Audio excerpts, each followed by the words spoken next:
Welcome to Wine Soundtrack USA. Listen to the passion with which producers narrate their winery and their world in 30 answers. Discover their stories, personalities, and passions. Hi, everybody. This is Allison Levine, and today I'm with Dave McGee from Monochrome Wine out of Paso Robles. Welcome, Dave, and tell us a little bit about Monochrome Wines. Well, we're pretty much a brand new winery. We just opened our tasting room about 6 months ago, and this is our first vintage, 2016. But we're kind of unique in the Paso area because we're focused exclusively on white wines. And if you know Paso, it's really very, very heavily red wine focused. And so we're kind of an anomaly there, but I think we add something to the overall scene in Paso. So, yeah, especially with that hot climate, there's nothing better than a refreshing white wine. Yeah, absolutely. I mean, some of the red wines up there are great, but, you know, when it gets to be 105 degrees, kind of the last thing you want is a big beefy red that's served a little too warm.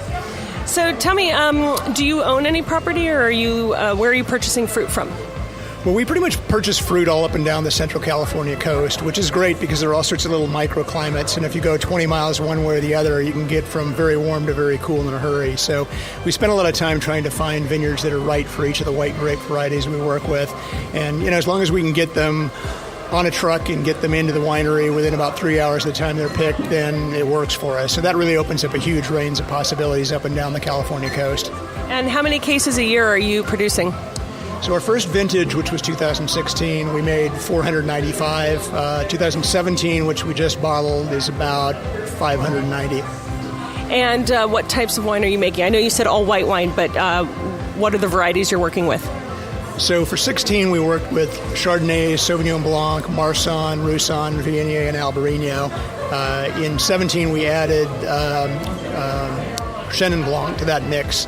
And then we basically do a number of different combinations of those, kind of whichever works. We don't really adhere to trying to make single varieties or single vineyard wines. We just kind of do whatever's interesting and works well. And tell me, what's your first memory relevant to wine? It's probably been a while back, but I remember, going to a wedding with my parents, and this was when I was in college, and my dad brought over a glass of wine, and he said, have you ever had wine before? And here I am in college. I'm like, yeah, I've had a couple of glasses here and there, Dad, but yeah, that one kind of sticks in my mind. Do you remember what it was? I think it was a rather mediocre Merlot, as I recall. And now that you work with a variety of different grapes, do you think that there's a perfect variety that's out there? I don't think there's a perfect variety, because I think one of the things that's great about wine is the diversity of different styles and flavors and so forth that you get, both from different varieties and from the ways that different producers make their wines. So, I'd hate to think that there was just one perfect wine or one perfect variety out there.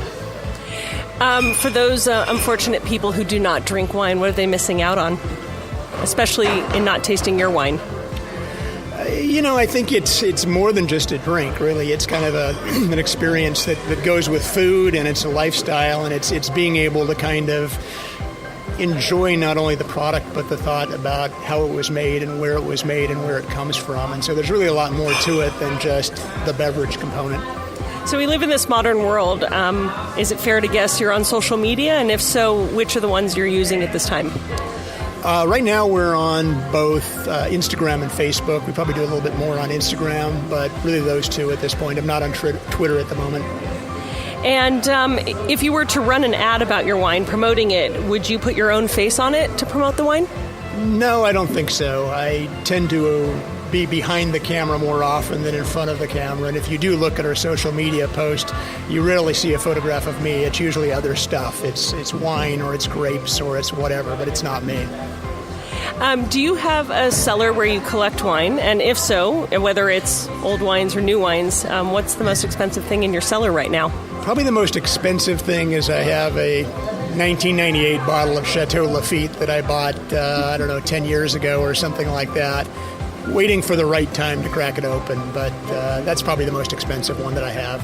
So fair enough. You're not drinking that right now. What are you drinking right now that's giving you a lot of satisfaction that's in your cellar or in your collection? My wife and I joke that we have the dubious distinction of being able to drink the leftovers from our tasting room at the end of the week. So that's a common thing. But I think generally we enjoy tasting new and different things. We belong to a wine club that's run by a local French restaurateur in Paso, and he gets a lot of interesting French wines that you don't find in the local stores. So that's always kind of fun. So, random question, but if space aliens were to land on your property, which of the wines from your cellar would you give them to taste?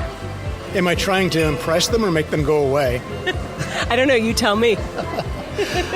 Well, if I thought they were worth burning a good one, I'd probably pull out an older Bordeaux that I have. Probably not the Lafite, but something along those lines. If I wanted to scare them away, I'd probably, run out and get a white Zinfandel or something. Okay. Traveling the world abroad, what is the best international wine you've ever drunk? And if you can also recall the worst one you've ever had. Best international wines? There's so many. I think a lot of times it comes down to the memory of what you were doing when you were drinking the wine. And my wife and I went to France on our honeymoon, and we were sitting on a bridge in Paris and drinking what was probably about a 4 or 5 euro bottle of red wine. And it was beautiful. It was really nice wine, and we were really happy to get it for 4 or 5 euros, So that definitely sticks out in my mind. Bad ones, I don't know.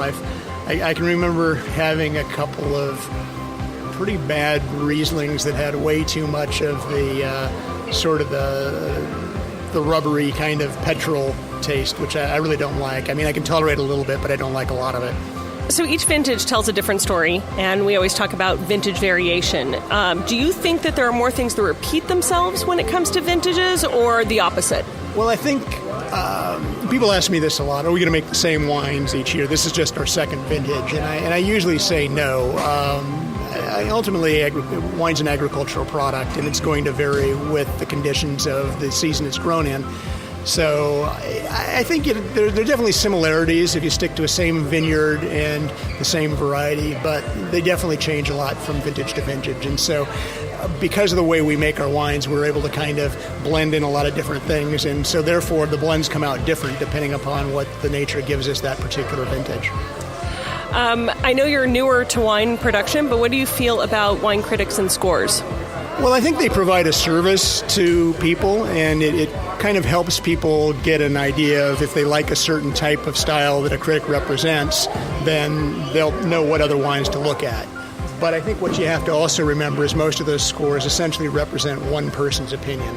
So if that person happens to have a palate that's similar to yours, then you'll probably like what that person likes. If they have a different palate, then all bets are off. So a couple quick questions as we get down to wine. This is as you as a consumer. Do you prefer red, white, or rosé?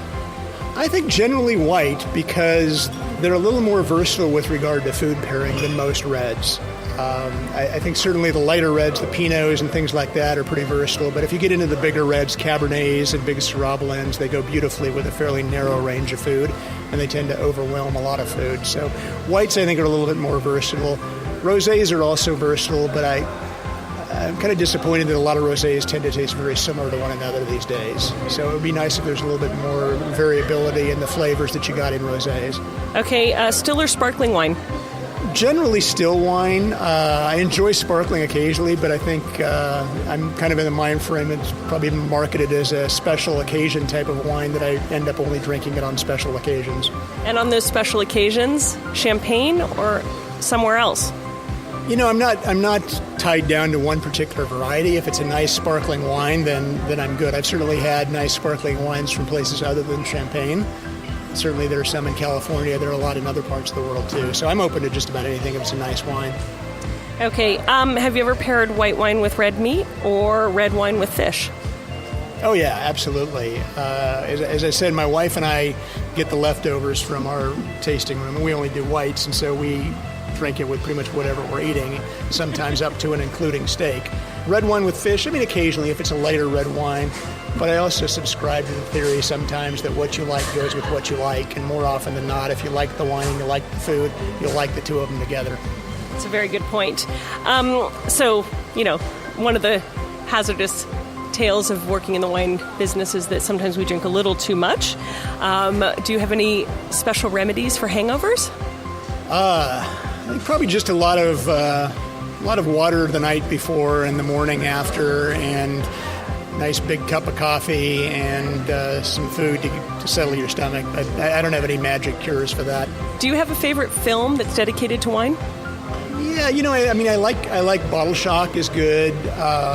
Sideways was actually done by a guy that lived in the dorm room next to me in college. So Alexander Payne, I knew him from college. Small world. Yeah. When you were little, what did you want to be when you grew up? I think I probably wanted to be an engineer of some sort. And I ended up being an engineer for a number of years in my life, and then before I went off in other directions and did other things. But yeah. And when you're not working, how do you spend your free time? Well, I like exercising, I like riding my bike. I like going out to nice restaurants with my wife, and just kind of enjoying the Central Coast lifestyle where we live. And if I'm not mistaken, you have an amateur photography habit? Yeah, I do enjoy photography, and that's part of that theme runs through a lot of the names for both our brand name for our winery and also some of the individual blends that we have. But I enjoy it. I took all the photographs on our website and in our tasting room, and I just enjoy dabbling. What is your favorite singer or group? Well, last night at the Mid-State Fair, we saw Dwight Yoakam, who is one of my favorites. So I enjoy that kind of California country style. But pretty diverse. I mean, in the tasting room, I have everything ranging from Frank Sinatra to Howlin' Wolf to Captain Beefheart to Patsy Cline. So kind of all over the map. So for a really romantic evening, what wine would you order? The key question is, what wine does my wife like at that time? So she tends to like white wines, and one of the places we went on our honeymoon was Sancerre, and she's always been very partial to Sancerre. So if there's a nice Sancerre on the menu, then that is usually a good choice. What was the best piece of advice that you ever received? Well, I think just be yourself and be different, and don't try to be what somebody else is or do what somebody else is doing. And I think that's inspired a lot of the things that I've done through my life. And if you were going to give advice to us, would it be the same, or is there something else you would add?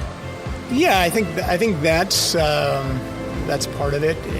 One of the phrases that I love that I apply to our winery quite a bit, which is kind of paraphrasing Coco Chanel, which is to be memorable, you must first be different. And I think that applies in a lot of different areas of life. Fantastic. So complete the sentence for me. A table without wine is like someplace I'd prefer not to be. If a VIP from any walk of life was sitting at a table in a restaurant and the paparazzi snapped a photo and a bottle of your wine was sitting on that table, who would you want that person to be? I don't know, maybe Barack Obama or something like that. Although, ironically, one of my bottles got carried back to Hillary Clinton a couple of weeks ago, so I haven't heard any feedback from Hillary on that. So if you're out there and listening, Hillary, let me know. What is your proudest achievement in your work? I think just being creative, doing something different. I think I've had about 4 different careers, and one of the things I enjoy doing is kind of reinventing yourself every once in a while, and I think it's good to do that in your life and not get locked into one particular thing. Do you think we'll still be drinking wine in 2,000 years' time? Well, they were making wine 8,000 years ago, so I think there's probably a good chance that we will be in some way, shape, or form. They'll probably look back at what we're doing now and think it was very crude and rudimentary, but who knows? And if you were stuck on a deserted island or going to outer space, couldn't purchase any wine but could take 3 bottles with you, what 3 wines would you take? I'd probably take a nice white, probably 2 nice whites and a nice red, just because it gives you some diversity, and depending upon the situation that you're in on the deserted island, you could make the best of the situation. Among all the populations of the world, do you think there's one country that drinks the best in terms of quality? I actually tend to think the U.S. There are certainly other countries that make some fabulous wines, but they also make some not fabulous wines that you don't really get in the United States too much, but if you go to those countries, there are certainly some not fabulous wines being made. In the United States, at least, most of the wines are drinkable. They may not be exciting or interesting, but they're drinkable. Do you have any good luck rituals for when harvest is about to start? Just pray that everything shows up on time. That the barrels show up when you need them to show up, that the fruit shows up the day you're supposed to be there and working with it and all that. And not really rituals, but that's kind of what you worry about. And I'm not sure if you're superstitious, but are there any omens or signs that you look for each year that predict the outcome of a harvest?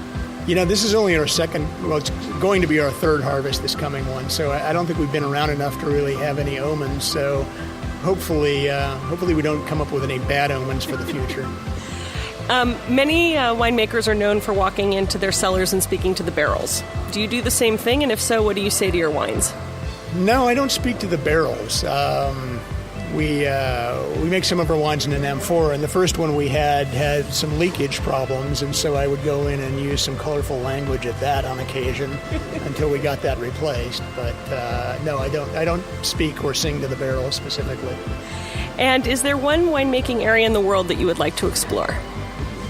I think I'd like to spend more time in Spain, in the winemaking regions of Spain. I really haven't been there, and I think some of the other lesser-known areas, Toro and some of the other places like that don't quite yet have the brand recognition that Rioja or Priorat do.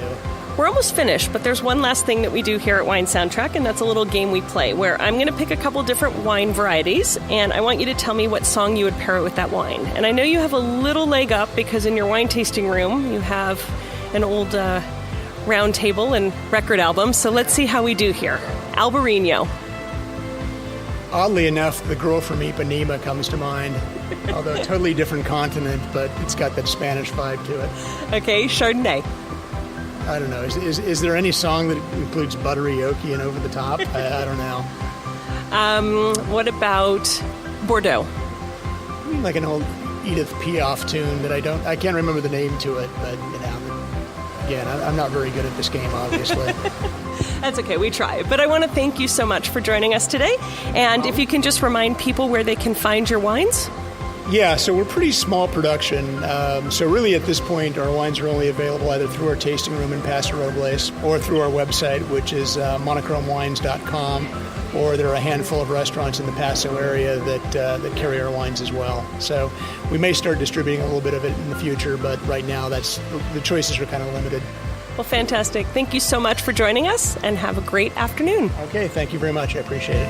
Thanks for listening to a new episode of Wine Soundtrack USA. For details and updates, visit our website, winesoundtrack.com.